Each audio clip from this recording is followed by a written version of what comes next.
Very good afternoon to all the students. As you know, today we are going to deal with the genetics part of biology. In genetics, we are going to study the transmission of characters. इससे पहले कि हम लोग genetics chapter में entry करें, सबसे पहले बात करेंगे कि what actually genetics is. उस दिन हमने reproduction chapter की बात की थी और various organisms किस तरह से reproduce करते हैं और human beings कैसे reproduce करते हैं इसकी comparison की थी. Today we are going to study something about genetics. जब genetics की बात आती है तो it is the transmission of characters या transmission of traits. Traits TRAITS जैसे कि हम कहते हैं या features जो हमारे पेरेंट्स से हमारी बॉडी में आ जाता है. कहीं ना कहीं हमारी बॉडी में जो फीचर्स आते हैं वो हमारे पेरेंट्स के साथ हमारा लिंक है. सिमिलरली ये कोई ज़रूरी नहीं होता कि कोई भी बेबी अपने पेरेंट्स को रिजेंबल करे ही, क्योंकि कई ऐसे फीचर्स होते हैं जो किसी भी पर्सन की बॉडी के अंदर हिडन या रिसेसिव रह जाते हैं. आज हम लोगों ने डिटेल्स करनी है इन्हीं चीज़ों की कि जेनेटिक्स क्या है और क्रोमोसोमल थ्योरी क्या है, किस तरह से जीन्स इंटरप्रिटेशन होती है हमारी बॉडी में और क्रोमोसोम्स का क्या रोल है कैरेक्टर्स को आपकी बॉडी से आपके बेबी की बॉडी में लेके जाने के लिए. तो first we are going to discuss something about variations. इससे पहले कि हम टॉपिक में एंटर करें, अगर आप अपने बारे में सोचें तो आपके मॉम और डैड दोनों का एक फेस है, उनकी बॉडी है, उनके फीचर्स हैं और उन्हीं के फीचर्स आपकी बॉडी में मिक्स होकर आए हैं. आपकी बॉडी में टोटली डैड जैसे फीचर्स भी नहीं है और टोटली मॉम जैसे फीचर्स भी नहीं है. That means you are a combination of both. उनमें कई ऐसे फीचर्स जो आपकी बॉडी में एक्सप्रेस हो जाते हैं उन्हें हम कहते हैं डोमिनेंट फीचर्स या डोमिनेंट ट्रेट्स, और जो हिडन रह जाते हैं दैट इज छुपे रह जाते हैं उन्हें हम कहते हैं रिसेसिव फीचर्स. डोमिनेंट ट्रेट और रिसेसिव फीचर्स में क्या डिफरेंस है? Let us now enter into the chapter and take a look at the variations that actually a child gets from his parents. सबसे पहला टॉपिक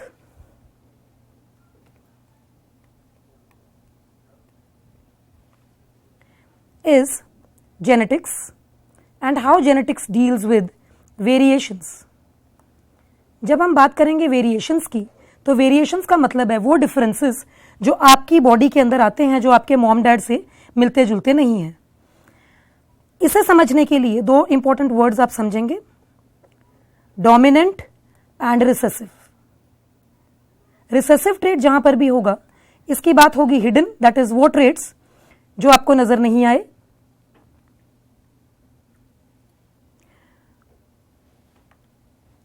एक्सक्यूज मी.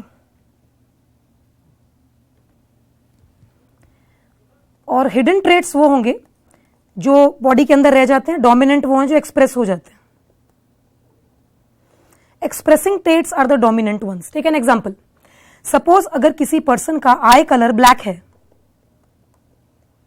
तो ये आप देख रहे हैं मैंने दो ले लिए हैं. आपको मैं बता दूं इन्हें हम एलील्स कहते हैं, एलील्स. और ये रहा इसका पार्टनर जिसके साथ क्रॉसिंग होनी है और ये छोटा बी हमने लेना है फॉर ब्राउन. अब ब्लैक आई कलर की क्रॉसिंग ब्राउन आई कलर के साथ होना है. बॉयज एंड गर्ल्स मैं आपको बता दूं कि इस वक्त मैं आपको कंसेप्ट करा रही हूं ताकि चैप्टर आपके लिए आगे जाके इजी हो जाए. ब्लैक में आपने दोनों एलील्स कैपिटल बी में लेना है और ब्राउन में स्मॉल बी में. जब आप इसकी क्रॉसिंग करते हैं तो जो बेबी होगा या तो वो कंप्लीटली ब्लैक होगा, कंप्लीटली आई कलर उसका ब्लैक होगा. ये जो कॉम्बिनेशन आप देख रहे हो इसमें आई कलर ब्लैक हो सकता है और ये जो छोटा भी यहां पर लिखा है ये हिडन ट्रेट के लिए हैं जो उसके क्रोमोसोम में छुपा रह जाता है, एक्सप्रेस नहीं होता. Similarly we have a last trait again brown colour. अब ये जो चार प्रोबेबिलिटीज बच्चों की आई हैं इसमें फादर के जैसे मिलते जुलते आए एक, और यहां पर दो एक जैसे हो गए 2, और यहां पर जो स्मॉल बी है ये 1. अब ये जो रेशियो हमने देखी कि कैपिटल बी और स्मॉल बी एक साथ आए हैं, इन दोनों में क्योंकि दोनों एलील्स डिफरेंट हैं इसलिए यहां पर हम एक वर्ड यूज करेंगे हेट्रोजाइगस. हेट्रो मीन्स डिफरेंट, और जब दोनों के दोनों एलील्स डिफरेंट होंगे तो टर्म होगा हेट्रोजाइगस, और जब दोनों एलील सेम होंगे तो टर्म होगा होमोजाइगस. बॉयज एंड गर्ल्स मैं आपको बता दूं कि यहां पर हमने पेरेंट्स के लिए एक वर्ड यूज करना है pure lines, that is parental. Bar bar parents नहीं बोलना. अगर आपको नीट में कोई ऐसा क्वेश्चन आ जाता है जहां पर आपको प्योर लाइन्स की बात होती है तो आपने pure lines that is parental एक ही बात है. ये जो रेशियो आप देख रहे हो इसे हम कहते हैं द जीनोटिपिक रेशियो. अब इससे पहले कि हम इस टॉपिक में एंटर करें, मैं आपको बता दूं फिनोटाइप और जीनोटाइप में क्या फर्क होता है। जीनोटाइप का मतलब है रिलेटेड टू जीन्स या जेनेटिक, और फिनोटाइप का मतलब है related to physical body, that is a physical being. जैसा नजर आ रहा है उसे हम कहेंगे फिनोटाइप, और जो जेनेटिक कॉन्स्टिट्यूशन है उसे हम कहेंगे जीनोटाइप। अब ये दो टर्म्स अगर आपको समझ आ गए हैं और डोमिनेंट रिसेसिव अगर आपको समझ आ गया, तो अब बात करते हैं the father of genetics, that is ग्रीगर Johan Mendel. इनकी थ्योरी समझाने से पहले थोड़ी सी बात करेंगे कि ग्रीगर जोहान मेंडल ने किस तरह से अलग अलग क्रॉसेस किए, अलग अलग रेशियोज लिए और कौन से ऑर्गेनिज्म को सिलेक्ट किया अपने एक्सपेरिमेंट्स के लिए। अगर आपको याद हो तो ग्रीगर जोहान मेंडल ने Pisum sativum, that is P, use किया था फॉर हिज एक्सपेरिमेंट्स। अब इसकी डिटेल करते हैं कि क्यों यूज किया पी। बॉयज एंड गर्ल्स, हमारी बॉडी जैसी है, जिस तरह कि हम लोगों का इंडियन स्किन कलर है वो नॉर्मली विटिश कंप्लेक्शन है। ना तो हम लोग अमेरिकन हैं ना हम लोग अफ्रीकन हैं। अगर इतना ज्यादा डिफरेंस रहेगा, इतनी ज्यादा कलर डिफरेंस रहेगा, तो हम लोगों की जो प्रोबेबिलिटीज हैं उसे समझना बहुत ईजी हो जाएगा। लेकिन इस केस में जहां पर मेंडल की बात करें, पाइसम सेटाइवम को लेने का क्या मकसद था। Pisum sativum sharp features show करता है, मतलब कि बहुत टॉल प्लांट और बहुत ड्वार्फ प्लांट की अगर क्रॉसिंग होती है तो मेंडल ने यह बात बताई कि या तो जो ऑफस्प्रिंग है, जो बेबी है, वो या तो टॉल होगा या ड्वार्फ होगा। मेंडल ने एक बात पर जोर दे दिया था कि there is no intermediary. Intermediary कोई चीज नहीं होगी, चाहे वो स्किन कलर है, चाहे वो हाइट है, चाहे वो anything that is related to both the parents. अब यहां पर इंटरमीडियरी नहीं आएगा, that means sharp traits Pisum sativum में देखने को मिल गए। अभी बात करते हैं वो कौन से फीचर्स हैं जो मेंडल ने कंसिडर करे। सबसे पहले मेंडल ने कंसिडर किया सीड। यहां पर सीड की बात करें तो हम मटर के दाने की बात कर रहे हैं कि एक पॉड के अंदर कितने दाने होंगे। अगर किसी पेरेंट प्लांट में एक पॉड के अंदर अगर 8 दाने हैं और जो दूसरा क्रॉसिंग हो रहा है उसमें 3 हैं, तो चांसेस हैं कि बेबी जो ऑफस्प्रिंग पैदा होगा उसमें या तो 8 या 3 होंगे। There will be no intermediary. इस बात पर मेंडल ने बार बार जोर दिया। एक्सपेरिमेंट में जाने से पहले जरा आप ट्रेट्स पर दोबारा ध्यान देंगे। इसके अलावा पॉड था कि पॉड कैसा है, या तो पॉड इन्फ्लेटेड होगा, फूला हुआ, या कंस्ट्रिक्टेड होगा। आपको याद होगा जब आप मटर छीलते हो तो कई इस तरह के दाने होते हैं जो उस पॉड के ऊपर उभरे उभरे से आपको फील होते हैं, और कुछ तो जैसे इन्फ्लेटेड होते हैं, आपको पता नहीं चलता इसके अंदर कितने दाने हैं। ये मटर की वैरायटी है। जो चौथा उसने लिया था that was the flower colour. The colour was इधर व्हाइट और इट वॉज इधर येलो। अब व्हाइट कलर और येलो कलर में मिक्स होकर कोई क्रीम कलर तो आएगा नहीं, तो या तो फ्लावर्स व्हाइट होंगे या तो येलो होंगे। आई रिपीट, मेंडल ने इस बात पर जोर दिया था इंटरमीडियरी के लिए कोई जगह नहीं थी। आगे अगर हम बात करें तो हाइट भी ली गई as one of the traits, and not to forget he also took the texture. अब ये टेक्सचर किस चीज का है। ये जो मटर के दाने हैं, there are 2 types of peas. आपने देखा होगा, एक तो इस तरह से होता है जिसके ऊपर जैसे ये हेक्सागोन से बने होते हैं, उभरे उभरे फुटबॉल की तरह नजर आता है वो, इसे हम कहते हैं रिंकल्ड। और बिल्कुल जिस पर कोई भी रिंकल आपको नहीं नजर आता, कोई भी झुर्रियां नहीं नजर आती, उन्हें हम कहते हैं स्मूथ या राउंड। मेंडल ने इन दोनों मटर को आपस में क्रॉस किया था। जिन दोनों मटर को उसने आपस में क्रॉस किया उन्हें ले लिया गया लाइक प्योर लाइन्स। मैं फिर से बता दूं, प्योर लाइन्स पेरेंट्स को कहा जाता है। एक्सपेरिमेंट के अंदर एंटर करने से पहले यहां पर कुछ टर्म्स मैं आपको बताने वाली हूं जो आपने दिमाग में रखना है। ये जो बॉक्स मैं ड्रॉ कर रही हूं इसे कहते हैं प्यूनिट स्क्वायर, और ये प्यूनिट स्क्वायर एक इस तरह का स्क्वायर है जिसमें आप लोग क्रॉसिंग इजीली शो करते हो। बॉयज एंड गर्ल्स, मैं आपको याद दिला दूं कि ग्रीगर जोहान मेंडल, जिसे फादर ऑफ जेनेटिक्स भी कहते हैं, वो पहले ऐसे पर्सन थे जिन्होंने मैथमेटिकल रूल्स और फॉर्मूले को फर्स्ट टाइम बायोलॉजी में इंट्रोड्यूस किया था। अदरवाइज इससे पहले बायोलॉजी में कहीं पर भी मैथ्स के फॉर्मूले को कहीं इंटरप्रेट नहीं किया गया, उसे कहीं समझा नहीं गया, और मैथमेटिकल कैलकुलेशंस को कहीं यूज ही नहीं किया गया। लेकिन यहां पर हम लोग उन कैलकुलेशंस को स्टडी करेंगे। सबसे पहले बात करेंगे प्योर लाइंस की। तो मेंडल ने सिर्फ एक ही ट्रेट लिया और यहां पर वो ट्रेट था height. Students, let me tell you, you are a congregation of so many features. आपकी बॉडी के अंदर कितने सारे फीचर्स एक साथ देखने को मिलते हैं, लेकिन जब आप इनकी स्टडी करते हो तो वो किसी एक ही फीचर की डिटेल्स हम पकड़ते हैं। यहां पर अगर आपको मेंडल के सारे फीचर्स की बात करेंगे तो आप लोगों को बहुत सारी कंफ्यूजन हो जाएगी, इसलिए सबसे पहले कंसेप्चुअल बेसिस पर हम हाइट पकड़ेंगे। Let us take an example कि मेंडल ने जो पेरेंट प्लांट लिया था वो टॉल था, that is a pure tall line. अब यहां पर जो हम लोग टॉल प्लांट की बात कर रहे हैं, ये मटर के टॉल प्लांट्स लिए गए और इनकी क्रॉसिंग किए गए मटर के ड्वार्फ प्लांट्स के साथ। यहां पर पहले से ही हमने इंटरमीडिएरी नहीं लिया है। इसका रीजन आपको मैं समझा दूं जरा। अगर ट्रेट्स बहुत ज्यादा कंट्रास्टिंग होंगे तो उन्हें अंडरस्टैंड करना बहुत इजी हो जाता है। टेक एन एग्जांपल, अगर तो किसी टॉल पर्सन की मैरिज किसी ड्वार्फ पर्सन के साथ हो जाती है तो आपको अच्छी तरह से पता है कि कोई भी ऐसा ऑफस्प्रिंग जो इंटरमीडिएरी हाइट का होगा वो नहीं होगा, या तो बच्चा टॉल होगा या बच्चा ड्वार्फ होगा।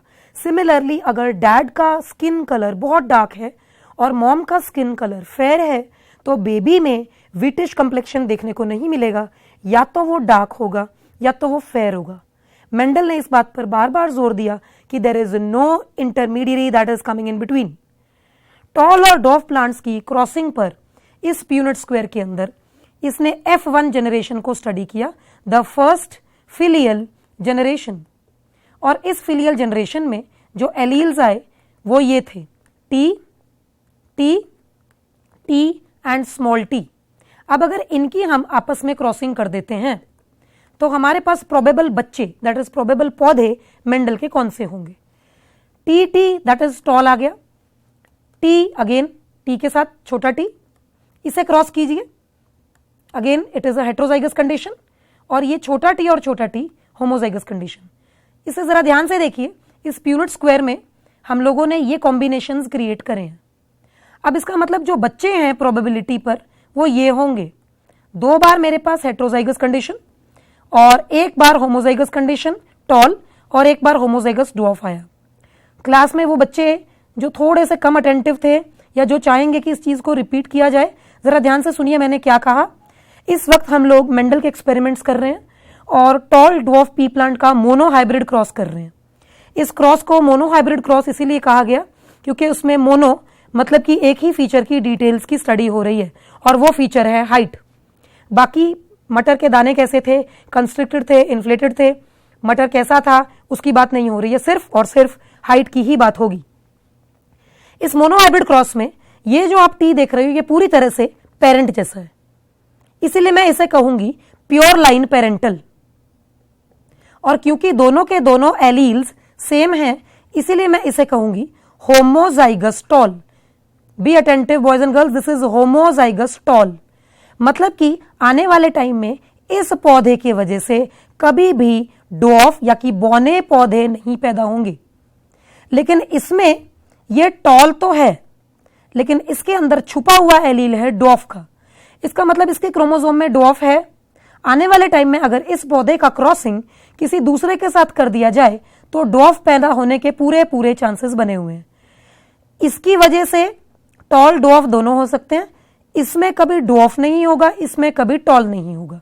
बिल्कुल उसी तरह अगर किसी पेरेंट का आई कलर ब्लैक है पूरी तरह से और दूसरे पेरेंट का ब्राउन है और अगर आपके अंदर ये कॉम्बिनेशन आ गया है तो इसका मतलब आपके आई कलर ब्लैक तो है लाइक फादर, लेकिन ब्राउन आपके बेबी में आने के पूरे चांसेस बने रहेंगे, जिससे ये पता चल जाता है कि आपका बेबी, जैसे कि हम कहते हैं दादी पर आंखें गई हैं, वो इसलिए क्योंकि आपके अंदर ये छुपे हुए ट्रेट्स बाद में जाकर आपके बेबी में डोमिनेंट हो जाते हैं। वो ट्रेट्स जो आपकी बॉडी में एक्सप्रेस हो जाते हैं उसे हम कहते हैं एक्सप्रेसिव, और जो हिडन रह जाते हैं उसे हम कहते हैं रिसेसिव। ये जो कॉम्बिनेशन आप देख रहे हो इसमें टोटल कितने टॉल हैं, बी अटेंटिव, ये रेशियो बहुत बार आता है पेपर में। टोटल कितने टॉल नजर आ रहे हैं? 3 टॉल नजर आ रहे हैं, ड्वार्फ तो एक ही नजर आ रहा है। इसीलिए इन तीनों को मैं एक साथ 3 काउंट कर लूंगी और ये छोटे वाले को यहां लिख देते हैं। इसका मतलब 4 प्रोबेबिलिटीज में से मेरे पास 3 बाहर से देखने पर टॉल प्लांट्स और बाहर से देखने पर 1 ड्वार्फ आया। 3 टॉल 1 ड्वार्फ, क्योंकि यह बाहर से देखने पर आया है इसीलिए यहां पर नाम होगा फिनोटाइप। मगर सॉरी टू से बॉयज एंड गर्ल्स, इसमें जीनोटाइप का तो पता ही नहीं लग रहा। जीनोटाइप का तो पता तब चलेगा जब इनमें से किसी पौधे के वजह से आने वाले टाइम में बौने पौधे पैदा हो जाएंगे, दैट इज ड्वार्फ पैदा हो जाएंगे। पर ये पता या तो genetical constitution, that is genetic study से लगेगा, या जब बेबी होगा तब पता चलेगा। अब यहां पर जितने बच्चे बैठे हुए हैं, आपको अच्छी तरह से पता है कि आप मॉम जैसे दिखते हो कि डैड जैसे दिखते हो।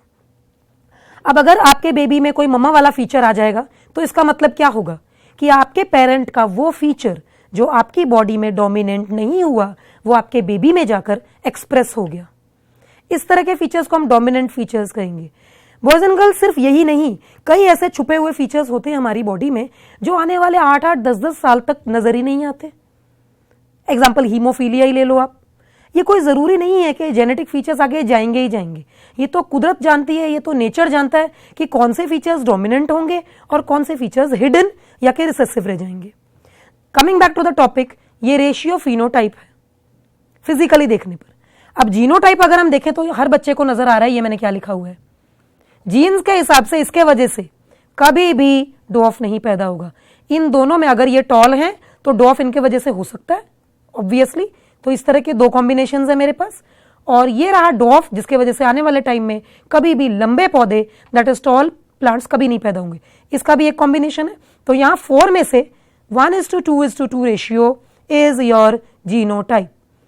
उम्मीद है कि आप लोगों को फिनोटाइप और जीनोटाइप में अब डिफरेंस समझ में आ गया होगा। In a nutshell again, phenotype is the physical constitution, how physically you can see a plant, and on the other hand, the genotype represents the genetic constitution कि बेशक देखने में वो टॉल है, मगर क्या उसके अंदर डॉर्फिज्म देखने को मिलता है या नहीं।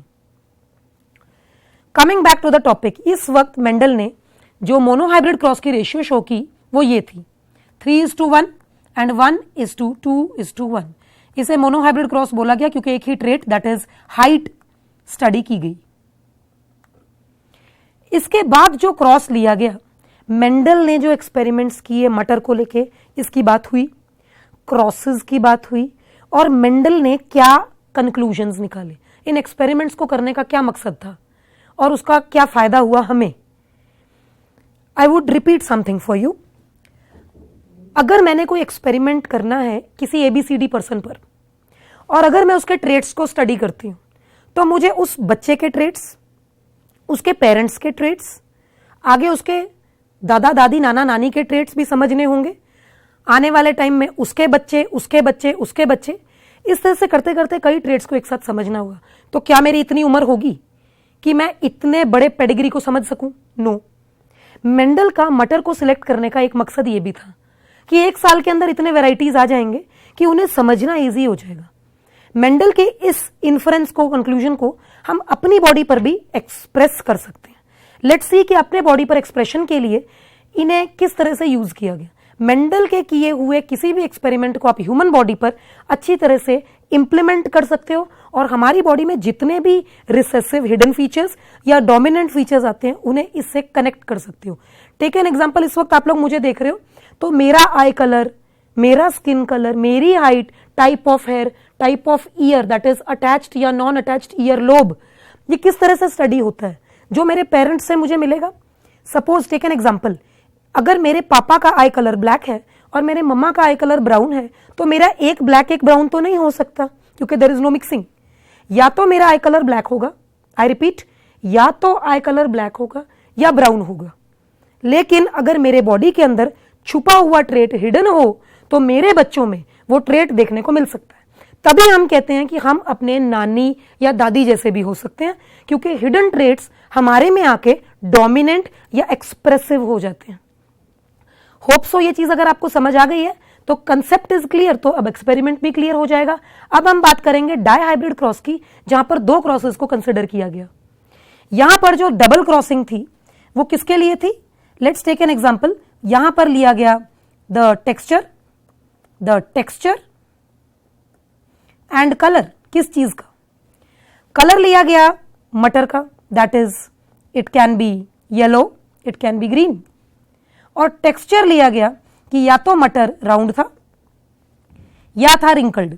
अब आप देख रहे हो बेटा, मैंने यहां पर दोनों के दोनों अल्फाबेट्स एक ही ट्रेट के लिए बड़े छोटे लिए हैं। ये है टेक्सचर, इसको आप स्मूथ भी कहते हो या राउंड भी कह सकते हो, आपकी मर्जी है, स्मूथ और राउंड एक ही बात है।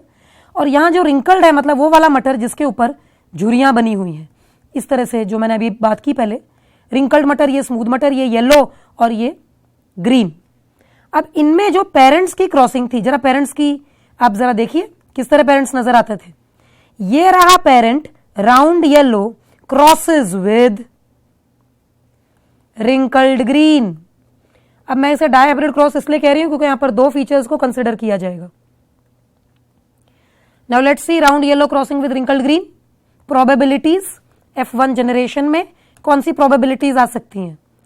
राउंड येलो आ सकता है, राउंड ग्रीन आ सकता है, रिंकल्ड येलो आ सकता है और रिंकल्ड ग्रीन। इन चार प्रोबेबिलिटीज के अलावा और कोई प्रोबेबिलिटी बनती नजर नहीं आती। अगर हम F2 जनरेशन में इनकी सेल्फिंग करा दें, सेल्फिंग, बॉयज एंड गर्ल्स मैंने सेल्फी नहीं कहा, ध्यान से देखिए इस वर्ड को, जिनका ध्यान नहीं है, इट इज सेल्फिंग। कहीं पेपर में आप सेल्फी लिखाओ, अटेंटिव रहेंगे। अगर हम इनकी सेल्फिंग करें तो व्हाट हैपेंस? सेल्फिंग में आपने इन्हीं एलील्स की रिपीटिशन करनी है। लेट्स सी, आपस में ही क्रॉस कर देना है इस प्लांट को। प्रोबेबिलिटीज पर नजर रखिए, इन दोनों की क्रॉसिंग पर कैपिटल R कैपिटल Y, इन दोनों की प्रोबेबिलिटीज। बी अटेंटिव, आप अपनी तरफ से भी कोशिश कर सकते हो कि ये प्रोबेबिलिटी कैसे बन रही है। इसकी क्रॉसिंग हो रही है यहां पर capital R small r capital Y small y, again a crossing here, दो कैपिटल लाइक दिस। ये सारे प्रोबेबिलिटीज उन पौधों की बात कर रहे हैं जो आने वाले टाइम पर बन सकते हैं। बॉयज एंड गर्ल्स, इनमें जो प्रोबेबिलिटीज आपको नजर आ रही हैं इस टाइम, वो उन पी प्लांट्स की है, कैपिटल R कैपिटल Y, जो 16 प्रोबेबिलिटीज आप बॉक्सेस काउंट करके देख सकते हो। यहां पर 16 प्रोबेबिलिटीज देखने को मिल रही हैं। मतलब एक ही किस्म के पेरेंट जो दो फीचर्स शो कर रहे हैं, उनमें आपको कितनी सारी प्रोबेबिलिटीज देखने को मिल गई। अब ये आपने देखना है कि इनमें से कौन से वो प्रोबेबिलिटीज हैं जिसमें आपको प्योर लाइन पेरेंटल देखने को मिला है। ये लो जी, अब ये 16 प्रोबेबिलिटीज के बॉक्स में आप लोगों को round yellow, round green, wrinkled yellow और रिंकल्ड ग्रीन देखने को मिल गया। इनमें जो राउंड येलो की प्रोबेबिलिटीज हैं, ध्यान रखना जिस बॉक्स को आपने एक बार काउंट किया उसे दोबारा नहीं करना। राउंड येलो कितने हैं? 1 2 3 4 5 6 7 8 एंड 9। 9 प्रोबेबिलिटीज मुझे राउंड और येलो की देखने को मिली। मैं आपको बता दूं इसे कैसे आपने देखना है। इनमें से जितने भी अल्फाबेट्स में आपको कैपिटल R और कैपिटल Y देखने को मिल जाता है, उस बॉक्स को आपने काउंट कर लेना है। इसी तरह से हमारे पास capital R that is round and green probabilities कितनी है? 1 2 एंड 3। 3 प्रोबेबिलिटीज आपको इसकी मिल गई। अब देखेंगे हमारे पास स्मॉल r और capital Y that is wrinkled yellow की प्रोबेबिलिटीज कितनी है? अगेन 3। और ये आखिरी बच गया आपका 1 प्रोबेबिलिटी। काउंट करके देखिए 16 प्रोबेबिलिटीज हमें इस बॉक्स के अंदर, इस प्यूनेट स्क्वायर के अंदर नजर आ रही हैं। ये जो प्रोबेबिलिटीज हैं इसको कैसे स्टडी करना है जरा ध्यान से देखिए। पेरेंटल प्योर लाइंस, पेरेंट्स कौन से थे? एक तो ये था, एक ये था, स्मॉल y स्मॉल y। जब इनकी क्रॉसिंग हुई तो ये आ गए। इसमें एक पेरेंटल पूरी तरह से एक ये है, एक पेरेंटल पूरी तरह से ये। बाकी जो बीच में आप देख रहे हो इसे हम कहते हैं हेटेरोजाइगस। अब इसे समझाने के लिए बहुत इजी कर देती हूं आपके लिए। ऐसा कौन सा प्लांट यहां पर नजर आ रहा है जिसके वजह से आने वाले टाइम में कभी भी स्मूथ मटर नहीं होंगे? ये रहा। इस तरह से आप लोग इजीली पता कर सकते हो। इसमें राउंड आ जाएगा, येलो कलर भी देखने को मिलेगा। इसमें कभी भी राउंड या येलो देखने को नहीं मिलेगा। This is how you can make out between the dihybrid and the monohybrid crosses. दोनों की रेशियो आप लोगों ने ठीक से पढ़नी है और दोनों के क्रॉसेस को आपने समझना है। मेंडल ने क्या किया, इन एक्सपेरिमेंट्स को करने के बाद मेंडल ने अपने लॉज निकाले, पोस्टुलेट्स निकाले. What did he mean to say? पहला लॉ, दूसरा लॉ, इसको आप लोग, मैं हैफेजर्ड ऑर्डर में करा रही हूं, इट्स नॉट नेसेसरी कि आपने सीधे ऑर्डर में ही करना है. लेट्स सी, उन्होंने जो लॉज दिए हैं वो था लॉ ऑफ डोमिनेंस. मेंडल के कई लॉज में से लॉ ऑफ डोमिनेंस भी था.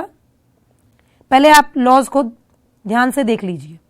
Law of independent assortment, law of paired factors and law of segregation. Now be attentive. Competition point of view में इससे रिलेटेड क्वेश्चन आ जाता है. और अगर आपने थियोरेटिकल, आपने डिटेल्ड देना है एनसीईआरटी के, अगर आपने पेपर देना है तो उसमें ये चारों लॉज की डिटेल्स आप लोगों से पूछी जाती है. अब हम समझेंगे what actually is law of dominance. दो ट्रेट्स हैं, दोनों ट्रेट्स में से एक ट्रेट जो है वो डोमिनेंट होगा और दूसरे को हिडन रहना पड़ेगा, छुपा रहना होगा. डोमिनेंट ट्रेट एक्सप्रेस ट्रेट माना जाता है और हिडन ट्रेट छुपा हुआ ट्रेट माना जाता है, जैसा कि है. अब यहां पर हमें पीज में ऐसे कई सारे प्रोबेबिलिटीज मिले जहां पर ट्रेट छुपे रह गए. मतलब कि मटर स्मूथ हैं और मटर येलो भी हैं, लेकिन उनके वजह से जब उनकी आगे क्रॉसिंग करती है तो हमें हरे मटर भी मिल रहे हैं, हमें कलर चेंज भी मिल रहा है, हमें रिंकल्ड मटर भी मिल रहे हैं. इसका मतलब ये कि वो फीचर्स हिडन थे. लॉ ऑफ इंडिपेंडेंट असॉर्टमेंट की बात करें तो इंडिपेंडेंट का मतलब है दो फीचर्स एक टाइम पर एक साथ एक्सप्रेस नहीं होंगे. अभी जैसा कि मैंने अपना ही एग्जांपल दिया था कि अगर मेरा आई कलर ब्लैक है और सपोज मेरे डैड का आई कलर ब्लैक है और मॉम का आई कलर ब्राउन है, तो मेरा एक ब्लैक एक ब्राउन नहीं होगा, या दोनों शेड्स मिक्स होकर नहीं होंगी, या तो ब्लैक या तो ब्राउन. तो व्हाट आई मीन टू से, इंडिपेंडेंट असॉर्टमेंट मतलब एक फीचर अपने आप को इंडिपेंडेंटली एक्सप्रेस कर देगा और दूसरे फीचर का कोई लेना देना उसमें नहीं होगा, उसे छुपे रहना होगा. लॉ ऑफ पेयर्ड फैक्टर्स, जितने भी एलील्स हैं पेयर्स में, दो पेरेंट्स हैं तो प्रोबेबिलिटीज भी दो की ही होंगी. अगर आपके मॉम में कोई फीचर है, डैड में कोई फीचर है, तो आप में उन्हीं फीचर्स की प्रोबेबिलिटीज देखने को मिलती है. तो फैक्टर्स और alleles occur in pairs. Last but not the least, law of segregation. Crossing over that is meiosis के टाइम पर सिग्रीगेशन होती है. सिग्रीगेशन के टाइम पर जीन्स तितर बितर हो जाते हैं, बिखर जाते हैं. इसकी वजह से जब जाइगोट में जीन्स एक साथ कंबाइन होकर आए क्याजमेटा पर, तो इस डीएनए में दोनों के दोनों फीचर्स में से एक फीचर अपने आप को एक्सप्रेस कर बैठेगा और दूसरे को हिडन रहना होगा. अब देख लो, अगर आपके सिबलिंग्स हैं, सेम पेरेंट्स से, आपके भाई बहन सेम पेरेंट्स से हैं, इसके बावजूद वो आपके जैसे दिखते नहीं हैं. हम रिजेम्बलेंस कह सकते हैं, आप पहचान सकते हो ये दोनों ब्रदर्स हैं, ये दोनों सिस्टर्स हैं, लेकिन डिट्टू कॉपीज नहीं है, क्योंकि सिग्रीगेशन के टाइम पर ट्रेट्स या एलील्स डिस्ट्रीब्यूट हो जाते हैं और क्रॉसिंग ओवर के टाइम पर वो नेचर डिसाइड करता है कि कौन से वाला एलील डोमिनेंट होगा और कौन से वाले एलील को हिडन, दैट इज रिसेसिव रहना होगा. Coming further to the conclusion of this topic कि वेरिएशन तो होगी. मेंडल ने एक बात पर बहुत जोर दिया, वेरिएशन होगी, लेकिन इस बात की कहीं पर भी इंटरमिंगलिंग की कहीं पर बात नहीं आई, इंटरमीडियरी कहीं पर भी बात नहीं आई, जिसे लेकर काफी इश्यूज उस टाइम के कंटेम्पररी बायोलॉजिस्ट में देखने को मिला. कईयों ने इस लॉ को अपोज भी किया क्योंकि कई ऐसे फीचर्स देखने को मिल गए दूसरे प्लांट्स में जहां पर मिक्सिंग थी. कॉरेंस फॉर एग्जाम्पल इस तरह के एक्सपेरिमेंट्स लेकर आए जहां पर मेंडल की थ्योरी फेल होती नजर आई. मेंडल कई सवालों के जवाब नहीं दे पाए. थैंक्स टू हिज थ्योरीज, जहां पर ह्यूमन बींग्स के लिए भी ये एप्लीकेबल हो गया, लेकिन कॉरेंस ने स्नैपड्रैगन एंटीरिनियम, दैट इज दूसरी भाषा में अगर हम बात करें इंग्लिश में तो द डॉग फ्लावर, एक ऐसा फूल जिसका डॉग से कोई लेना देना नहीं है, dog flower that is snapdragon antirrhinum, एक ऐसा फ्लावर देखने को मिला जहां पर रेड और व्हाइट की क्रॉसिंग कराने पर पिंक फ्लावर्स देखने को मिले. मेंडल ने इस बात का कोई जवाब नहीं दिया. जहां पर एक तरफ मेंडल कहते थे इंटरमीडिएरी होगा ही नहीं, तो फिर ये पिंक फ्लावर्स देखने को क्यों मिल गए? या तो रेड फ्लावर्स होने चाहिए थे या तो व्हाइट फ्लावर्स होने चाहिए थे, पर पिंक फ्लावर्स का होना इस पूरे जेनेटिक कॉम्बिनेशन को हिला गया कि किस तरह से हमें इंटरमीडिएरी देखने को मिल जाता है. Sorry to say, human beings में ऐसा कुछ नहीं है. If your father is having dark colour and your mother is having fair colour, you are not going to be whitish brown. या तो आप डार्क होंगे या तो आप फेयर होंगे. There is no intermediary. Hair अगर कर्ली है डैड का, मॉम के हेयर टाइप अगर स्ट्रेट हैं तो आपका आधा कर्ली आधा स्ट्रेट नहीं होगा, या स्ट्रेट होगा या कर्ली होगा। इसी चीज को चैलेंज कर दिया था कॉरिन्स ने, और एंटीरीनियम, स्नैपड्रैगन एंटीरीनियम में इस चीज को एक्सप्लेन किया। थोड़ी सी बात यहां पर खत्म करने से पहले जरूर बात करेंगे कि एक्चुअली स्नैपड्रैगन एंटीरीनियम में हुआ क्या। जब क्रॉस बनाई तो सेम टू सेम वैसा ही क्रॉस था जैसा मोनोहाइब्रिड क्रॉस में। मोनोहाइब्रिड क्रॉस में अभी आपने क्या देखा, 1:2:1 was the genotypic ratio and 3:1 was the phenotypic ratio। तो यहां पर भी जो कलर कॉम्बिनेशंस थे वहां पर भी आया तो रेड और व्हाइट का ही, लेकिन पिंक कलर का आ जाना इस चीज को चैलेंज कर गया था। Mendel had no specific answers for this. He did not have any, you can say, concrete answers कि ये क्यों हुआ और इसकी स्टडी आगे जाके किस तरह से हुई, उसे समझाने से पहले जरा एक छोटी सी नजर आप इस चीज पर मारेंगे कि किस तरह से कॉरेंस ने जो थियरी दी वो आई। यहां पर स्पेलिंग पर ध्यान देना, snapdragon antirrhinum is actually the dog flower, जिसमें ये एक्सपेरिमेंट किया गया, रेड कलर के फूल पिंक कलर के फूलों के साथ क्रॉस हुआ। देखने पर साफ समझ में आ रहा है कि अब क्या होगा, इन दोनों की सिग्रीगेशन करने पर ये प्रोबेबिलिटीज हमारे पास आ जाएंगी जैसा कि पहले आई थी। ठीक है, सॉरी फॉर दिस, यहां पर एक ही लेंगे आप इस केस में यहां पर। ठीक है, और ये हो गया आपका R R combination, R capital R, यहां पर small R and then will be your these combinations. इसको जरा ध्यान से देखिए तो एक कॉम्बिनेशन हमारे पास आ गई रेड की, एक कॉम्बिनेशन हमारे पास आ गई पिंक की। आपको क्या लग रहा है होना क्या चाहिए था? रेड। जो अब तक हमने रूल समझे वो होना क्या चाहिए था? रेड रेड रेड और व्हाइट, मगर ये दोनों पिंक निकले। और what a challenging thing, red white और pink flowers monohybrid cross ratio तो दिखा रहा है, मगर यहां पर ये जो 2 हमने शो किया है ये पिंक के लिए था, ना कि पूरी तरह से रेड के लिए, ना पूरी तरह व्हाइट के लिए। मतलब व्हाइट और रेड के कॉम्बिनेशंस 50-50 थे। अब अगर हम बात करें हमारे मोनोहाइब्रिड क्रॉस के रूल की तो वो यहां पर फेल होती नजर आ रही है। 25% जीनोटिपिकली, 25% हमारे पास आ गए रेड, 25% हमारे पास, I repeat, genotypically 25% red white, और ये 50% कॉम्बिनेशन तो पिंक का आ गया, जो कि किसी भी केस में नहीं आना चाहिए था। मगर कॉरेंस ने इस एक्सपेरिमेंट के थ्रू साबित किया कि किस तरह से जेनेटिक कॉन्स्टिट्यूशन में कहीं ना कहीं इंटरमीडिएरी आने के पूरे चांसेस होते हैं। तो अगर आपको सोचना पड़े कि हमारी बॉडी में ये चीज कैसे होगी, तो कोई ऐसी चीज आप सोच सकते हो हमारी बॉडी में जो मॉम और डैड दोनों का आ गया हो। हाइट नहीं हो सकती, स्किन कलर नहीं हो सकता, हेयर टाइप नहीं हो सकता, कोई तो चीज ऐसी होगी हमारी बॉडी में जो मॉम और डैड दोनों का मिक्स होकर आया है।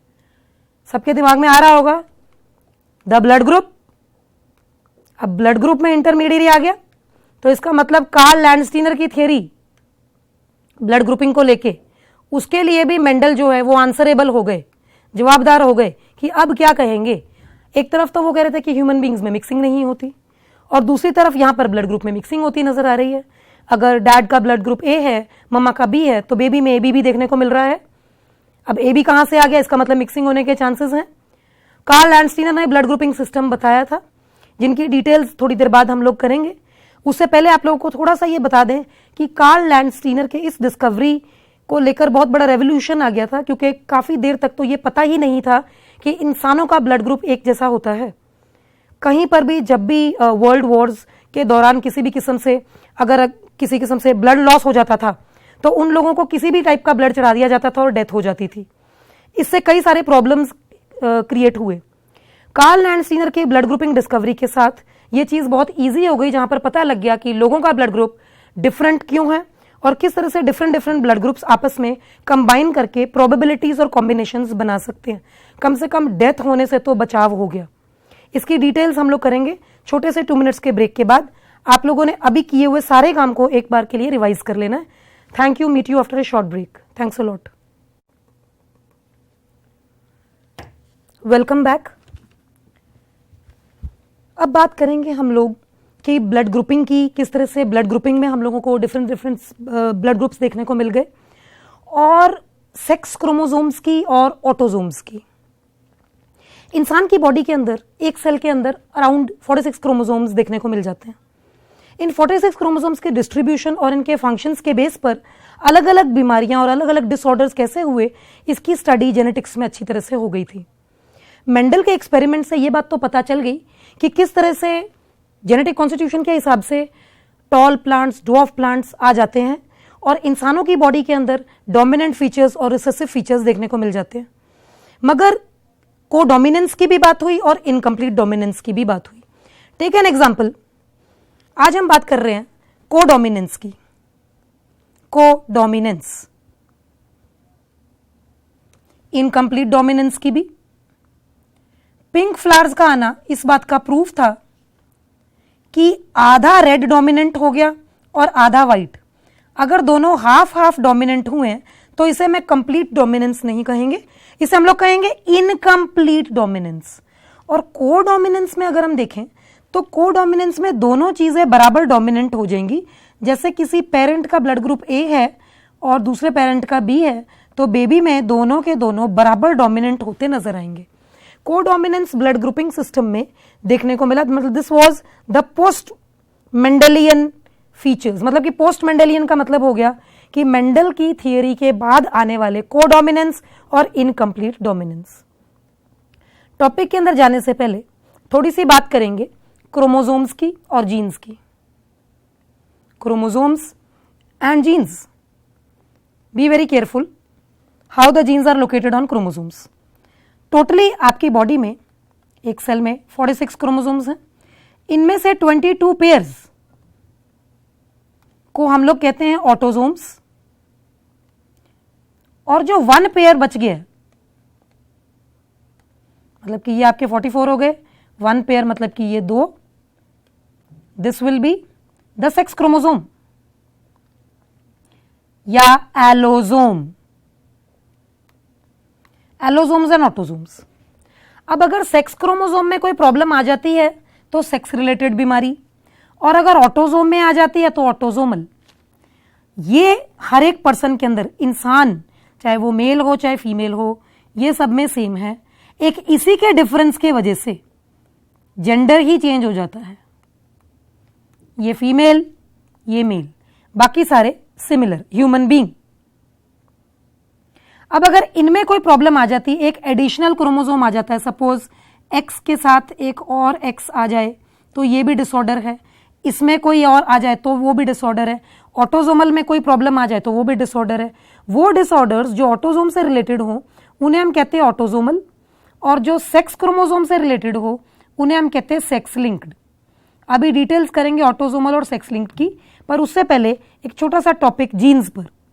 Jeans are located on the chromosomes, और ये जीन्स किस तरह से अगले जनरेशन में जाता है और कौन से फीचर्स को लेकर जाता है, कौन से फीचर्स को हिडन करता है, उसे जरा ध्यान से समझिए। टेक एन एग्जांपल, अगर किसी पर्सन के कान, ये है नॉन अटैच्ड ईयर लोब और ये है अटैच्ड ईयर लोब। अगर किसी पर्सन के ईयर्स इस तरह से हैं तो ये अटैच्ड ईयर लोब आ जाएगा, और इस पर्सन की मैरिज अगर इस तरह के पर्सन से हो तो इनके जो बेबी होंगे उनमें या तो अटैच्ड होगा या नॉन अटैच्ड होगा। एक अटैच्ड एक नॉन अटैच्ड तो होगा नहीं। इसका मतलब कि हमारे जो जीन्स हैं वो अलग अलग फीचर्स को कंट्रोल करते हैं। All the features are carried and expressed by different genes. Similarly hair type हो गया, हेयर कलर हो गया, और ये attachment, non attachment of genes, इसके अलावा अगर आपकी हाइट हो गई, ये सब चीजें डिस्क्राइब कर दी हैं कि कौन से फीचर्स आगे जाएंगे कौन से नहीं जाएंगे। पर वो जब बेबी पैदा होगा तभी पता चलेगा ना कि अटैच्ड है या नॉन अटैच्ड है, या कौन से वाले फीचर्स डोमिनेंट हुए हैं। ऑटोसोमल ट्रेट्स और इन ट्रेट्स को समझने के बाद जीन्स किस तरह से आगे जाएंगे।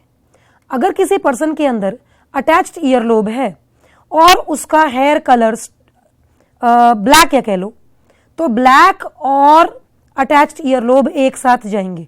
इसके लिए हम लोग बी और कैपिटल ए ले लेते हैं, और इसकी क्रॉसिंग हो गई नॉन अटैच्ड के साथ, उसके लिए हम स्मॉल बी और स्मॉल ए ले लेते हैं। व्हाट आई मीन टू से इज कि जब इन एलील्स की क्रॉसिंग होती है तो हमें पता लग जाता है कि जीन्स ने किसी एक ही फैक्टर को डोमिनेट करना है, दूसरा फैक्टर हिडन रह जाएगा। अगर जीन किसी एक फैक्टर के अलावा, वन फैक्टर के अलावा एक से ज्यादा फैक्टर्स को काबू करे तो इसको हम कहते हैं प्लियोट्रॉपी। स्पेलिंग ध्यान से देखिए, ये बहुत बार आता है पेपर में। What do you mean by pleiotropy? तो प्लियोट्रोपिक जीन्स उन्हें कहते हैं, प्लियोट्रॉपी उसे कहते हैं जहां पर एक जीन एक से ज्यादा ट्रेट्स को कंट्रोल कर लेता है, प्लियोट्रॉपी। सिमिलरली एक और वर्ड देखने को मिल जाता है रिलेटेड टू जेनेटिक्स, जो आपसे पूछा जाता है, वो है हेटेरोसिस। अब ये क्या है? अगर आप किसी दो जानवरों की कॉम्बिनेशन करते हो, टेक एन एग्जांपल डोंकी की या हॉर्स की, तो इनसे पैदा होने वाला जो म्यूल है या जो खच्चर है, उसमें आपको इन दोनों के फीचर्स तो देखने को मिल जाते हैं, पर नॉर्मली ये स्टेराइल होते हैं। अब अगर ये ताकत में अपने पेरेंट से ज्यादा बेटर निकल आए तो इस कंडीशन को हेटेरोसिस कहते हैं, जहां पर जो आपका हाइब्रिड है वो स्ट्रेंथ में पेरेंट से भी आगे निकल जाए। The hybrid is better than the parent, तो इसे हम हेटेरोसिस कहते हैं। आगे अगर हम बात करें तो कई जीन्स इस तरह के होते हैं जो लीथल होते हैं। लीथल मीन्स जिस बंदे के अंदर ये जीन है वो बंदा मर जाएगा आने वाले टाइम में, कुछ महीने भी शायद मुश्किल से क्रॉस करे। तो lethal genes are fetal genes या जानलेवा जीन्स। ये जिस पर्सन के अंदर है ना, the bearer of this gene normally does not survive. और ऐसे जीन्स जिसमें आपको दोनों फीचर्स देखने को, कई एक जीन दो तीन फीचर्स को कैरी कर रहा है, प्लियोट्रॉपी, हेटेरोसिस आपको समझ में आ गया, लीथल जीन्स आपको समझ में आ गया। अब आगे बात करते हैं, अगर हम प्लियोट्रॉपी की बात करें तो हम इस बात को बिल्कुल नहीं छोड़ेंगे, हीमोफीलिया। सभी बच्चों को पता है हीमोफीलिया बेटा एक ऐसा डिसऑर्डर है जिसमें ब्लड क्लॉटिंग नहीं होती, blood does not clot. Normally the carriers are the females and the affecters are the males, the affecters are the males. तो हीमोफीलिया पर अगर आपको एमसीक्यूज में या नीट में अगर इससे रिलेटेड क्वेश्चन आ जाता है तो नॉर्मली आपसे पूछा जाता है हु आर द अफेक्टर्स और haemophilia is which kind of a disease, तो you can easily mention here. यहाँ इसमें ब्लड क्लॉटिंग नहीं होती है। अगर इस पर्सन को कहीं से भी ब्लड आना शुरू हो जाए तो ब्लीडिंग तब तक होती रहेगी जब तक ये मर नहीं जाता। फीमेल्स इसमें कैरियर्स हैं, अफेक्टर्स नहीं है। आगे बात करेंगे, लीथल जीन की बात हमने की, इन जीन्स की हमने बात की, तो थियरीज पर आ जाते हैं हम। वीजमैन की थियरी, वीजमैन, ऑगस्ट वीजमैन का नाम आपने पहले भी सुना हुआ है। ऑगस्ट वीजमैन थियरी क्या थी?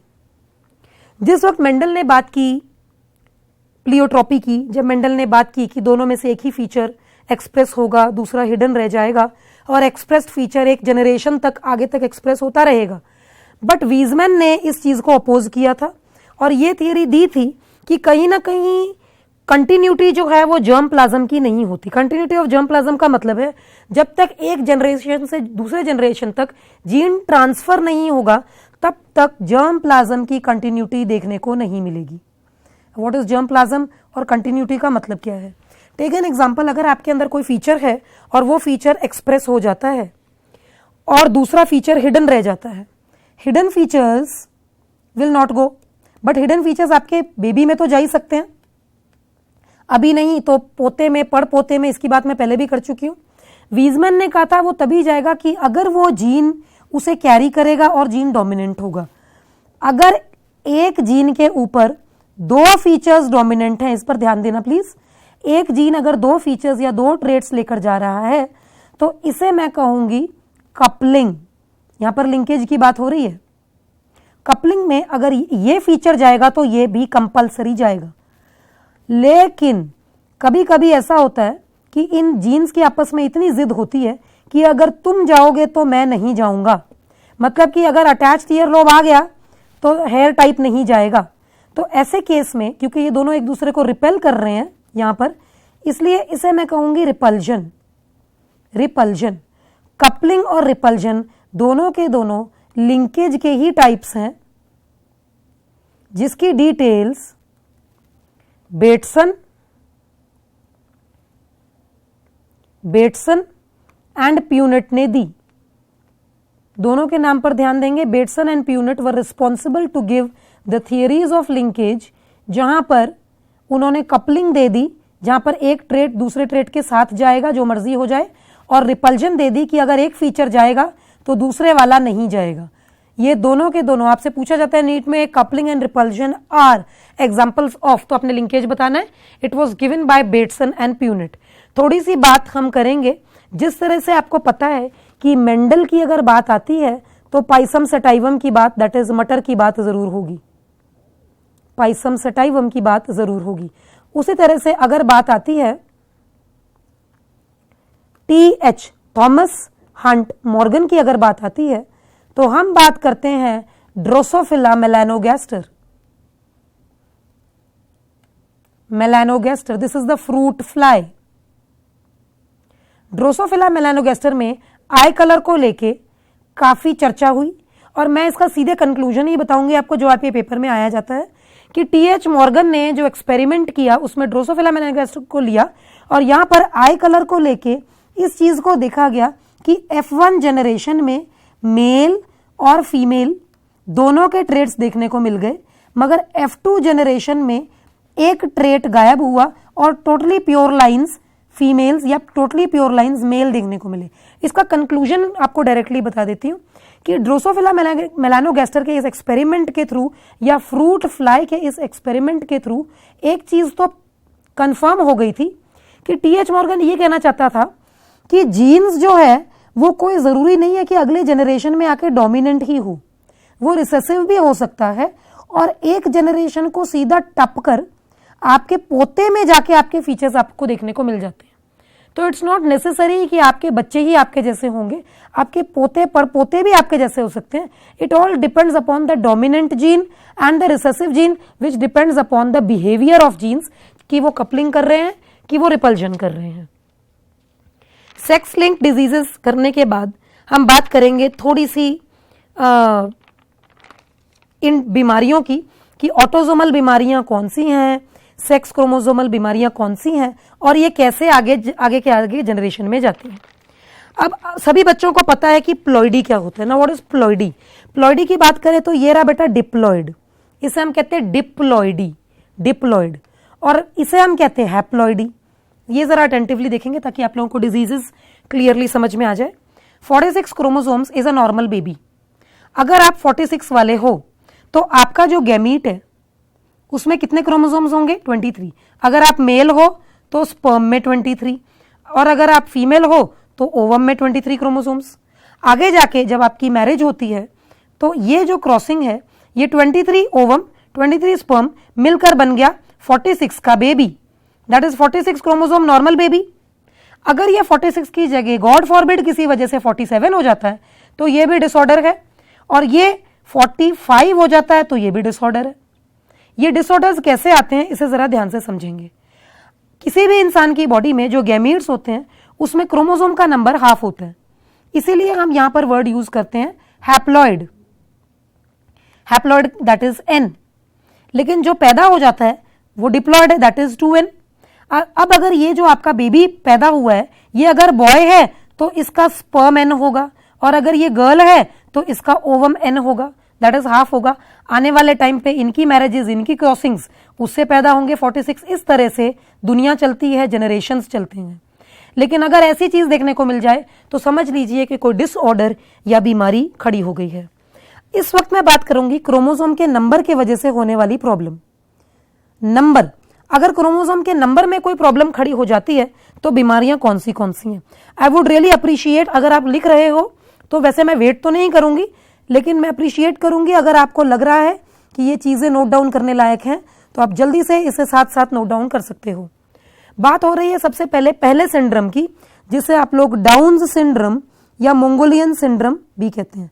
मैं सभी बच्चों को बता दूं, इस वक्त हम लोग न्यूमेरिकल क्रोमोसोमल डिसऑर्डर की बात कर रहे हैं, जहां पर क्रोमोसोम के नंबर में अगर किसी भी किस्म की ट्रबल, दैट इज 46 से अगर ज्यादा हो जाए, कम हो जाए, तो प्रॉब्लम्स कौन सी आ जाती हैं।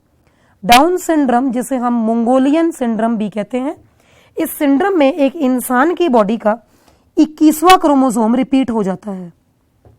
21st क्रोमोसोम में जहां पर 2 पेयर्स होनी चाहिए, मतलब कि आप कह लीजिए कि 21वें क्रोमोसोम में 1 पेयर कह लो। अब पेयर ऑफ क्रोमोसोम तो ऐसा हुआ 1 पेयर, 2 पेयर, 3 पेयर, कुछ इस तरह से, ये 2 पेयर्स हो गए, ये 3 पेयर्स हो गए। ऐसे करते करते आपकी बॉडी में कितने पेयर्स होने चाहिए? 22 पेयर्स, और एक हो गया अगर आप लड़की हो तो ये XX हो गया, लड़का हो तो XY हो गया। तो मतलब कि अगर इसमें कोई प्रॉब्लम आ जाए तो 21वें नंबर के क्रोमोसोम में एक क्रोमोसोम एडिशनल आ जाता है। समझ लीजिए कि 21 नंबर है, इसमें एक क्रोमोसोम ज्यादा आ जाता है, तो यहां पर मैं वर्ड यूज करूंगी trisomy, trisomy of the 21 chromosome.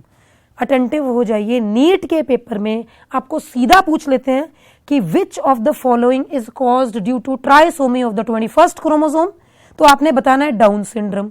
या घुमाकर पूछ लेते हैं down syndrome occurs due to, तो आपने बताना है trisomy of the 21, that is 21वां क्रोमोसोम रिपीट हो जाएगा। अब बॉयज एंड गर्ल्स सोच के देख लीजिए, 21वें क्रोमोसोम में एक क्रोमोसोम ज्यादा, तो आपका क्रोमोसोमल नंबर 46 की जगह 47 हो गया। क्या होता है ऐसे बंदे को? इस पर्सन का जो मत्था है वो बहुत चौड़ा होता है, इस पर्सन की गर्दन छोटी होती है, इसके फ्लैट हैंड्स होते हैं, इसकी जो आंखें होती हैं, जैसे ये आपके आईज हैं, इसकी आईज यहां से डिप्रेस्ड होती हैं। इस डिप्रेस्ड आंखों को मंगोलियन आईलिड्स कहते हैं, इसीलिए इस बीमारी को हम मंगोलियन सिंड्रोम भी कहते हैं। मंगोलियन आईलिड्स मतलब कि ये जो चीज आपकी ऐसे ऊपर को जा रही है ना, ये यहां से ही दबनी शुरू हो जाती है। ठीक है, दिस इज मंगोलियन आईलिड्स। इसके अलावा इस पर्सन का IQ, इंटेलिजेंस बहुत कम होता है, सोचने समझने की शक्ति कम होती है, और कई बिगड़े हुए केसेस में स्टेरिलिटी भी देखने को मिल जाती है। स्टेरिलिटी का मतलब है ये फ्रूटफुल नहीं है, इसे बेबी नहीं हो सकता। स्टेराइल या स्टेरिलिटी, जैसे भी अगर आप स्टेराइल कहते हो तो L के बाद E लगा दीजिए, स्टेरिलिटी कहते हो तो LITY हो जाएगा। अगला सिंड्रोम है the Edwards syndrome. Edwards syndrome, Edwards syndrome में 18वां क्रोमोसोम एक्स्ट्रा है। अब 18th क्रोमोसोम देखने को मिल जाए तो इसका मतलब यहां पर भी क्रोमोसोम नंबर ऑटोमेटिकली 47 हो जाता है। एडवर्ड्स सिंड्रोम जिन बच्चों को होता है वो पैदा होते ही मर जाते हैं या कुछ महीने जीते हैं और उसके बाद मर जाते हैं। नॉर्मली इनके जो बच्चे हैं छोटे छोटे, इनके ऑर्गन्स कम डेवलप्ड होते हैं, कम डेवलप्ड होने की वजह से जल्दी मर जाते हैं। ये मेंटल डेफिशिएंसी और कंजेनिटल मैलफॉर्मेशन, ये जो मैंने वर्ड यूज किया ध्यान देंगे। कंजेनिटल मैलफॉर्मेशन का मतलब है इनके सेक्स ऑर्गन्स पूरी तरह डेवलप्ड नहीं होते, ये या तो पैदा होते ही मर जाते हैं या कुछ महीने जिएंगे उसके बाद मर जाएंगे। इसके बाद है द पैटोज सिंड्रोम, जिसको आप लोग मे बी पटाओज या गॉड नोज कैसे पढ़ते हो, लेकिन जो इसका real pronunciation it is the Patos syndrome. Patos syndrome में 13th क्रोमोसोम एडिशनल हो जाता है। क्रोमोसोम के नंबर पर ध्यान दीजिए बॉयज एंड गर्ल्स। सबसे पहले डाउन्स में बात की थी, 21वां क्रोमोसोम रिपीट हो गया, 46 ऑटोमेटिकली 47 हो गया। एडवर्ड्स में 18th, पैटोज सिंड्रोम में 13th क्रोमोसोम की रिपीटिशन देखने को मिल जाती है। इसमें इस पर्सन का दिमाग बहुत ही कम होता है। नॉर्मली ये बच्चे बहरे पैदा होते हैं, डेफनेस इनका एक बिहेवियर है। एक्सटर्नल अबनॉर्मेलिटी और बिहेवियर अबनॉर्मेलिटी देखने को मिलता है। इस पर्सन को समझ में नहीं आता आप क्या बोल रहे हो, और अगर आप इस तरह के बच्चे की तरफ एक गेंद भी फेंकोगे ना तो वो उसे पकड़ नहीं पाता। That means coordination between the mind and the body एक साथ नहीं हो पाती। पैटोज सिंड्रोम में भी बच्चे जल्दी मर जाते हैं। अगला सिंड्रोम है आपका क्री डू चैट सिंड्रोम, इसे हम कैटक्राई सिंड्रोम भी कहते हैं। कैटक्राई सिंड्रोम में जो 5th क्रोमोसोम है, जरा क्रोमोसोम की शक्ल ध्यान से देखिए, 5th क्रोमोसोम होना चाहिए ऐसा, लेकिन इस 5th क्रोमोसोम का एक जो आर्म है वो थोड़ा छोटा हो जाता है। अगर एक आर्म छोटा हो जाता है तो इसका मतलब ये ऑटोसोमल प्रॉब्लम खड़ी हो गई है। ऐसे बच्चे के अंदर अगर ये बच्चा रोता है तो बिल्ली के रोने जैसी आवाज आती है, तो अब आवाज में प्रॉब्लम, दैट मीन्स बिल्ली के रोने जैसी आवाज, द कैटक्राई सिंड्रोम। कैटक्राई सिंड्रोम इसका मतलब इस बच्चे का क्या खराब है? लैरिंक्स। इसके लैरिंक्स में पैदाइशी ट्रबल होती है, तो रोने के टाइम पर बिल्ली के रोने जैसी आवाज आती है। हर बच्चे के रोने के टाइम पर ऐसी आवाज आई ये कोई जरूरी नहीं है। तो इसके अलावा क्या कोई और भी चीज देखने को मिल जाता है? हाँ जी, इस बच्चे की आंखें बहुत दूर दूर होती है, वाइडली स्पेस्ड होती हैं, और ये मेंटल रिटार्डेशन भी शो करता है। बच्चा मेंटल रिटार्डेशन शो करेगा और वाइडली स्पेस्ड आंखें, इसकी आंखें बहुत दूर दूर होंगी, तो पता चलता है कि इसे क्री डू चैट सिंड्रोम है। यह भी बच्चा कुछ महीने ही निकाल पाता है। अगली बीमारी की बात करते हैं, द लिम्फोमा, बेटा ये वर्ड आपको बहुत सारे बुक्स में नजर नहीं आएगा। लिम्फोमा, लिम्फोमा एक्चुअली जैसा कि नाम से समझ में आ रहा है, it is related to lymphocytes. तो इस बंदे का बीटा लिम्फोसाइट्स खराब हो जाता है, जिसके कारण ये बंदा बहुत बार बीमार पड़ता चला जाता है।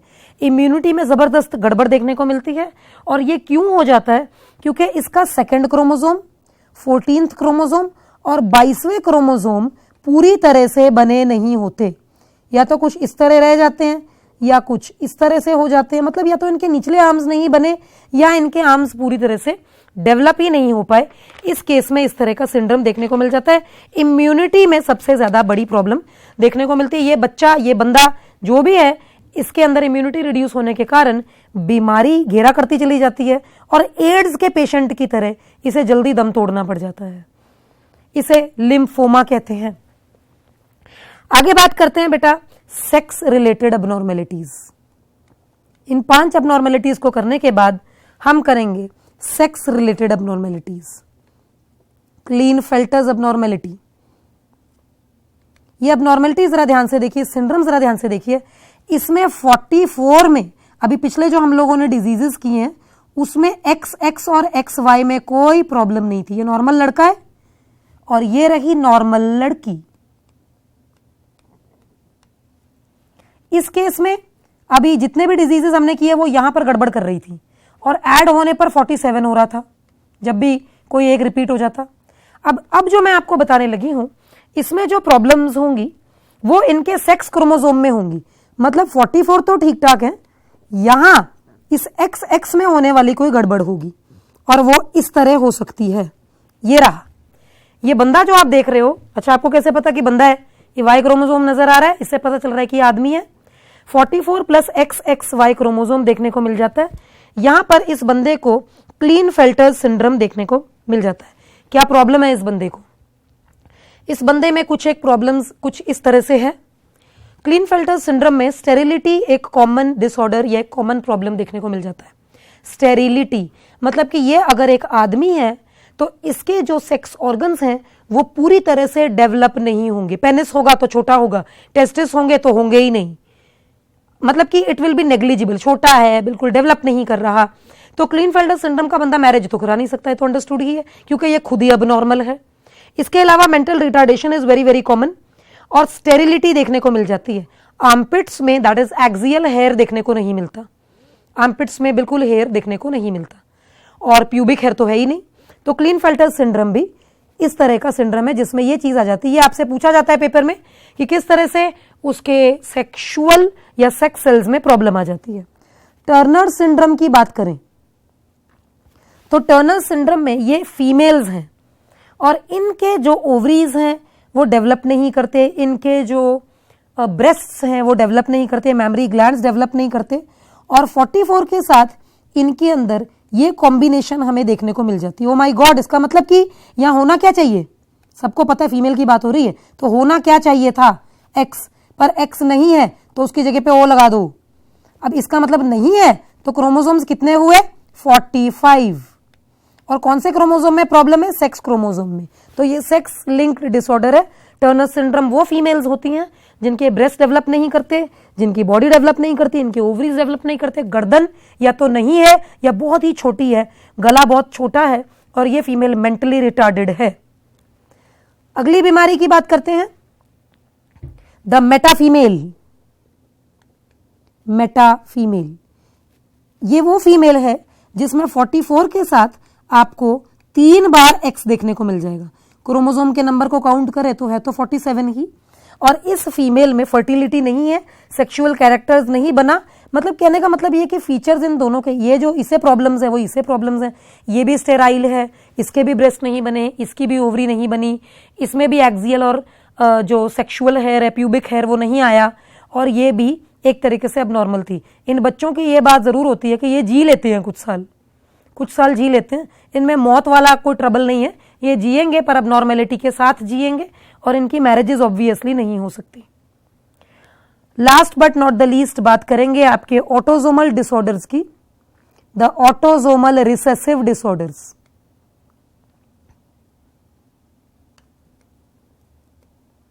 Autosomal recessive disorders. इन डिसऑर्डर्स में ये चीजें आपको देखने को मिलेंगी। सबसे पहले आपको इसमें देखने को मिलेगा sickle cell anaemia. Sickle cell anaemia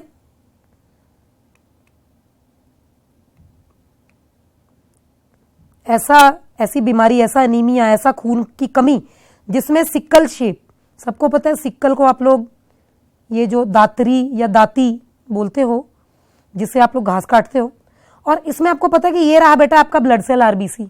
अगर किसी वजह से ये सिक्कल शेप का हो जाएगा तो इसका क्या रिड्यूस हो जाएगा? Surface area. Surface area reduce होने की वजह से ऑक्सीजन कैरिंग कैपेसिटी खराब होगी, और सिक्कल शेप क्योंकि ये दाती शेप का हो गया है इसीलिए इसे सिक्कल सेल एनीमिया कहा जाता है। सिकल सेल एनीमिया के बाद बात करेंगे थैलेसीमिया की। थैलेसीमिया भी एक ऐसा प्रॉब्लम है जिसमें आपके थैलेसीमिया, इसमें भी प्रॉब्लम आप लोगों के सेल्स में होगा। इसमें ग्लोबिन चेन्स जो है, आपको बीटा ग्लोबिन चेन्स जो है आपके ब्लड सेल्स के, वो खराब हो जाते हैं। ये भी एक किस्म का ब्लड लॉस ही है। आगे बात करेंगे फिनाइल कीटोनूरिया। इस पर जरा ध्यान देना बेटा। फिनाइल कीटोनूरिया ये बहुत ही इंपॉर्टेंट है। फिनाइल कीटोनूरिया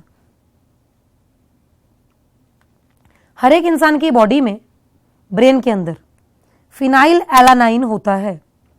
फिनाइल एलानाइन, ये फिनाइल एलानाइन हाइड्रोक्सिलेज की प्रेजेंस में टायरोसिन में कन्वर्ट होना बहुत जरूरी है। हर इंसान के अंदर ये काम होता है, इसलिए हम सब लोग नॉर्मल हैं, ठीक ठाक हैं। लेकिन अगर किसी वजह से फिनाइल एलानाइन टायरोसिन में कन्वर्ट ना हो, मतलब किसकी कमी आ गई? फिनाइल एलानाइन हाइड्रोक्सिलेज की अगर कमी आ गई तो ये प्रॉब्लम, हाइड्रोक्सिलेज की प्रॉब्लम आ गई तो फिनाइल एलानाइन टायरोसिन में कन्वर्ट नहीं होगा और ये आपके ब्रेन के अंदर डिपॉजिट होना शुरू हो जाएगा। इस बीमारी को, जहां पर फिनाइल एलानाइन टायरोसिन नहीं बन रहा, इसकी कमी की वजह से इसे फिनाइल कीटोनूरिया कहते हैं। ये पर्सन शुरू में दौरे दैट इज फिट्स शो करेगा, उसके बाद इसे डिमेंशिया दैट इज हल्का फुल्का पागलपन शुरू हो जाएगा, और आने वाले टाइम में पूरी तरह से पागल होने के बाद इसकी डेथ हो जाएगी। ये बीमारी हुई क्यों? ये क्यों हुई ये बीमारी? डेथ क्यों हुई? क्योंकि इस पर्सन के अंदर फिनाइल एलानाइन बनना बंद हो गया। और इसका रीजन क्या हो सकता है? ऑब्वियसली ऑटोसोमल रिसेसिव डिसऑर्डर है। जीन्स एंड क्रोमोसोम्स में किसी भी किस्म की अबनॉर्मेलिटी, फ्लॉ या एरर आ जाता है तो इस प्रॉब्लम को फेस करना पड़ जाता है। एक और अगर हम बीमारी की बात करें एंड में, तो we'll talk about Wilson's disease. ये वो बीमारी है जो एक्सेस अमाउंट ऑफ कॉपर के वजह से हो जाता है। क्लास में ऐसे कई बच्चे बैठे हैं जिन लोगों को पता है कि उनके घर के बड़े बुजुर्ग आप लोगों को बोलते हैं कि कॉपर के बर्तन में पानी पीना बहुत अच्छा होता है। रात को वो बर्तन में पानी रख देते हैं, सुबह फिर आप उस पानी को पीते हो।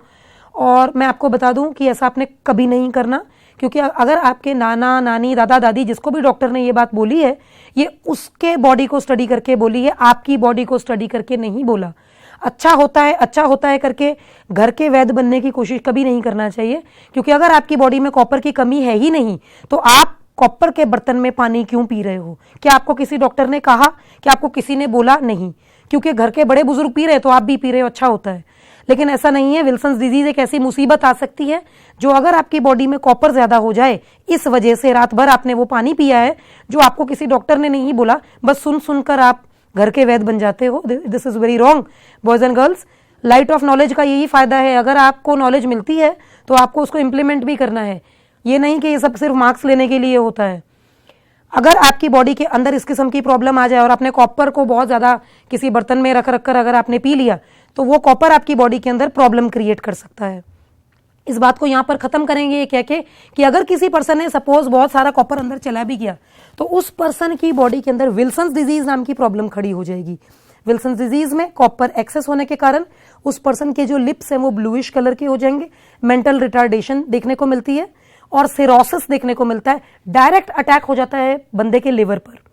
तो नेक्स्ट टाइम अगर आपको कभी भी किसी ने बोला कि कॉपर के बर्तन में पानी पीना अच्छा होता है, तो जब तक ये बात आपको डॉक्टर ना कहे, जब तक आपकी डायग्नोसिस ना हो, जब तक ये नहीं पता लगता कि आपकी बॉडी में सचमुच कॉपर की कमी है भी या नहीं, तब तक आपने इस तरह का कोई भी नुस्खा नहीं आजमाना। इसके अलावा खट्टी चीजों को, जैसे कि दही और कोई भी ऐसी चीज जिसमें टमाटर का तड़का लगा है, मतलब कि सिट्रस है, उन्हें भी कॉपर के बर्तन में बहुत देर तक ना रखें, क्योंकि इसके वजह से कॉपर उनके साथ रिएक्ट करके हमारी बॉडी में एक्सेस हो जाता है और ये भी हमारी बॉडी में प्रॉब्लम्स क्रिएट कर देते हैं। इसके साथ इन सभी डिजीजेस को आप लोगों ने रिवाइज करना है। You can ask for queries, you can ask for doubts and take care that you have to revise all these topics carefully. Last but not the least, be careful about about your chromosomal numbers which you have to learn, जिसमें 47 के cases कौन से हैं, ताकि आप लोग NEET का paper अच्छी तरह से दे सको और there should be no confusion between the diseases. Thanks a lot. Have a nice day. Thank you very much.